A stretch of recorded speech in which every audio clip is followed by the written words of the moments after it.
Assalamu alaikum. The topic of the day is about codominance and incomplete dominance. Let's see.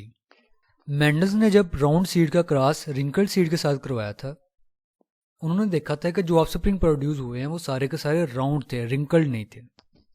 इस चीज़ ने उन्हें थोड़ा हैरान किया। फिर जब उन्होंने डीप स्टडी की तो उन्होंने फाइंड किया कि जो राउंड सीड के अलील्स हैं वो ज़्यादा पावरफुल हैं। वो अपने ट्रेड्स, अपने करेक्टरिस्टिक्स जो हैं वो शो करवाते हैं, जबकि जो रिंकल्ड सीड्स हैं वो इसकी प्रेजेंस में, राउंड सीड के अलील की प्रेजेंस में अपने आप को एक्सप्रेस नहीं कर पाते। तो इसकी वजह से उन्होंने दो टर्म यूज़ की थी। उन्होंने बताया था कि राउंड सीड्स के जो अलील हैं वो डोमिनेंट हैं और रिंकल्ड वाले के जो अलील हैं वो रिसेसिव हैं। फिर मेंडल्स के वर्क के बाद साइंटिस्ट ने जो मज़ीद जेनेटिक्स के ऊपर जो है मुख्तलिफ ऑर्गेनिज्म के मुख्तलिफ जो है जेनेटिक्स के ऊपर एक्सपेरिमेंट किए उन्होंने।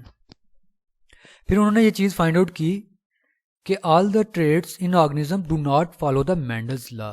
ऑर्गेनिज्म के अंदर जितने ट्रेड्स होते हैं, जितनी भी खसूसियात होती हैं, वो सारी की सारी मेंडल्स लॉ को फॉलो नहीं करते। इस तरह काफ़ी सारे ट्रेड्स हैं, उनको more than one pair of genes जो है वो कंट्रोल करता है, और ऐसे जीन्स के अंदर जो अलील के नंबर होते हैं वो भी ज़्यादा होते हैं। इनको कहते हैं मल्टीपल अलील्स भी बोलते हैं।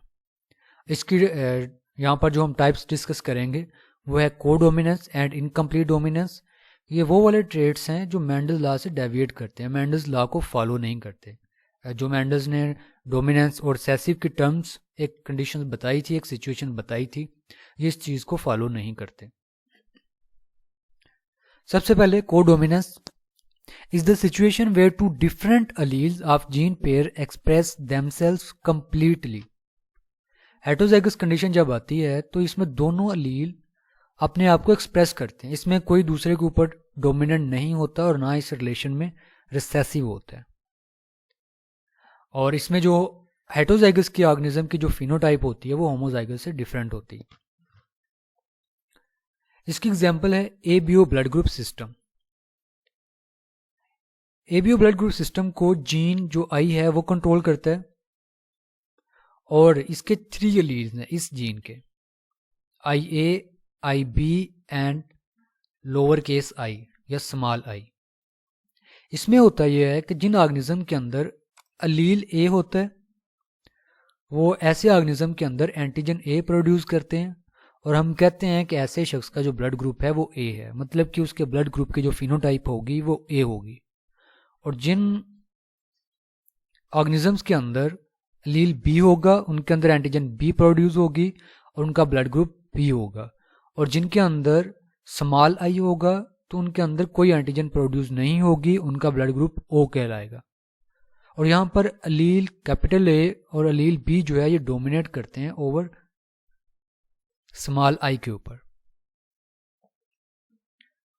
जब हेटरोजाइगस कंडीशन आती है ये वाली, अलील आई ए आई बी, मीन्स कि यहाँ पर दोनों डोमिनेंट अलील जो है सेम टाइम पे मौजूद हैं।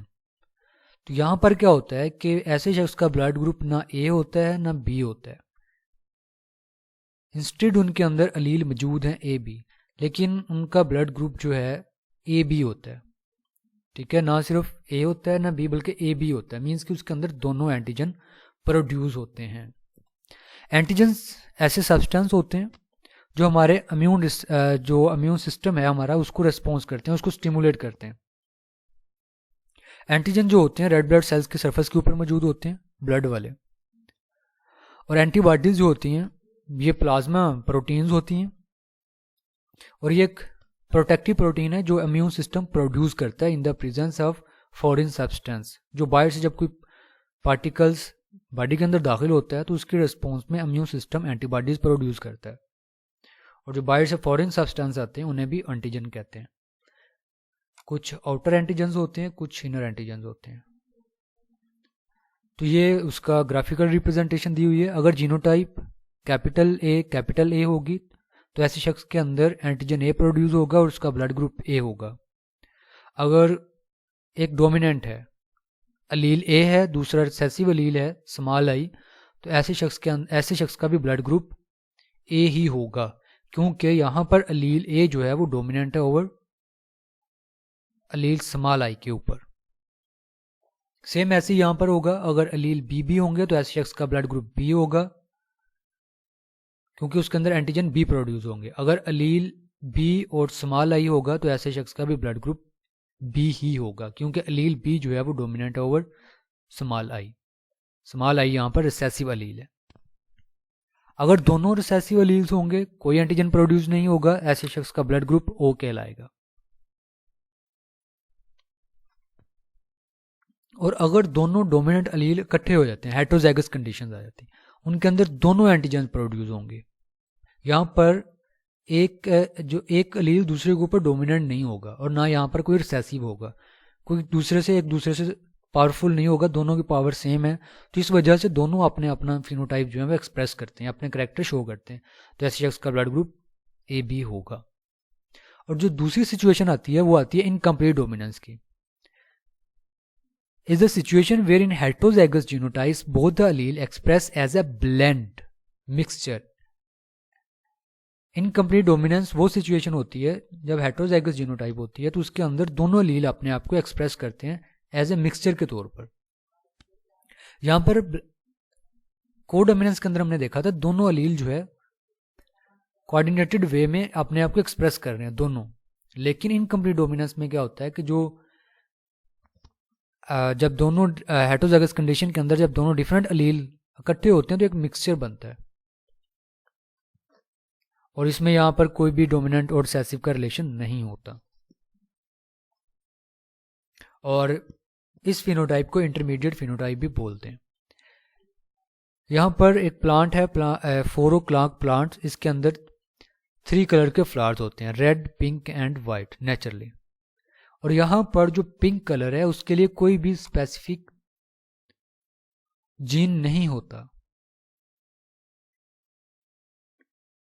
तो वो पिंक कलर कैसे बनता है ये हम देखते हैं। ये इसकी एक्सप्लेनेशन दी हुई है यहाँ पर कि 4 o'clock प्लांट जो है इसके अंदर इसका फ्लावर जो है 4 आवर के लिए ब्लूम करता है, तो इस वजह से ये कहलाता है 4 o'clock। इसका जिन प्लांट्स के अंदर रेड फ्लावर्स होते हैं उनकी जीनोटाइप कैपिटल आर होती है, और जिन प्लांट्स के अंदर वाइट फ्लावर्स होते हैं उनकी जीनोटाइप स्मॉल आर। और इसके गमेट्स बनेंगे, गमेट्स इनके जब यूनाइट करेंगे तो जो ऑफस्प्रिंग प्रोड्यूस होगा उसके अंदर उस प्लांट के कलर जो हैं वो पिंक होंगे।